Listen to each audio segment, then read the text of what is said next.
ইতিহাস থেকে দেখা যায় স্বৈরাচারের যখন পতন হয় তখন আসলে তার সাইড ইফেক্টটা রয়ে যায় এবং তার ভিতরে যেই ইনফেকশনটা থাকে, ভিতরে যেই প্রবলেমটা থাকে সেইটা আস্তে আস্তে করে বের হইতে থাকে। আর যখন স্বৈরাচার যখন পতনের প্রাক্কালে যত ধরনের সিদ্ধান্ত নেয়, আমরা ইতিহাস থেকে দেখতে পাই তাদের প্রত্যেকটা সিদ্ধান্তই হলো তখনকার সময়ের সবচেয়ে বড় ভুল এবং একটা সিদ্ধান্ত আরেকটা সিদ্ধান্তর থেকে ভুল। এখন আমাদের দেশে যেই ছোটোখাটো আন্দোলনের মাধ্যমে যেই পরিস্থিতিটা ঘোলা করার চেষ্টা করা হচ্ছে, এগুলো তার ছোটোখাটো বহিঃপ্রকাশ। এই একই মানুষ যারা ১৬ বছর কখনো মুখ খুলেনি, এখন মুখ খুলছে। এটা পজিটিভ। কিন্তু এখন কেন?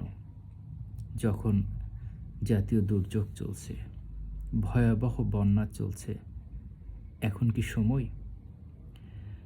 ১৬ বছর যখন অপেক্ষা করতে পারছে, কেন ১৬টা দিন কি অপেক্ষা করা যেত না? এখন হয়তোবা মনে হতে পারে যে না, তাদের জন্য এটা দুর্যোগ। কিন্তু আসলে এই দুর্যোগটা কারা বানিয়েছে, হ্যাঁ? সেটা একটু ঘেঁটে দেখা উচিত। এবং আমাদের এই ইন্টারিম গভর্নমেন্টের আজকে যে ঘটনাটা ঘটল, সচিবালয় ঘেরাও করে যে আনসার সদস্য এবং তাদের পিছনে কারা এটা করল, এটা আসলে আমাদের ইন্টারিম গভর্নমেন্টকে উদ্ঘাটন করতে হবে। করে এদের সাথে যারা জড়িত তাদের বিচারের আওতায় আনতে হবে। অনেক আনসার সদস্য আছে যারা একেবারেই প্রান্তিক এলাকা থেকে এসেছে। ইভেন তারা হয়তোবা জানেও না যে আসলে তাদেরকে দিয়ে কে কোন পারপাস সার্ভ করতে চাচ্ছে। তো আসলে এই কারণে তাদের বিহাইন্ডে যারা আছে, নেপথ্যে যারা কাজ করেছে, তাদেরকে আইনের আওতায় আনা উচিত।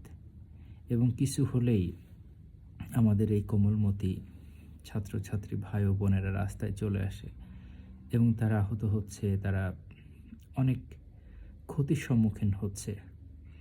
রাষ্ট্রের উচিত হবে যাতে এই ক্ষতিটাকে মিনিমাইজ করা যায়।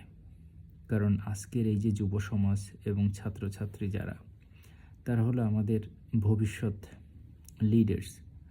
তো তাদেরকে আসলে এভাবে রাস্তায় আর মার খেতে দেখা যায় না এবং এটা আসলে খুবই অনাকাঙ্ক্ষিত এবং সরকারের এটা একটু গুরুত্ব সহকারে বিবেচনা করা উচিত যে তারা যেন আইনশৃঙ্খলা পরিস্থিতি তারা যেন নিয়ন্ত্রণে আনতে পারে। কারণ তাদের প্রশিক্ষিত বাহিনী আছে, তারা এই জিনিসগুলোকে কন্ট্রোল করতে পারে। কিন্তু ছাত্র ভাইদেরকে, বোনদেরকে রাস্তায় এভাবে আর মার খেতে দেখতে আসলে ভালো লাগে না।